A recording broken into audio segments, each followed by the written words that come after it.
Տերոն Հարությունյան, դատարան ներկայացվեց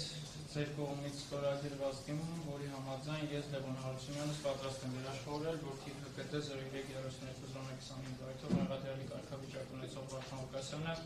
քննության ընթացքում կդրսևորի պատշաճ վարքագիծ և կկատարի օրենքով իրադրած պարտականությունները։ Պնդում եք ներկայացված դիմումը։ Տեղյակ եք ինչ քրեական մեղադրանք է առաջադրված մեղադրյալին, ինչ մեղադրանք է Այնուամենայնիվ այդ հանգամանքների հաշվառման պնդում եք դիմումը, դուք եք ստորագրել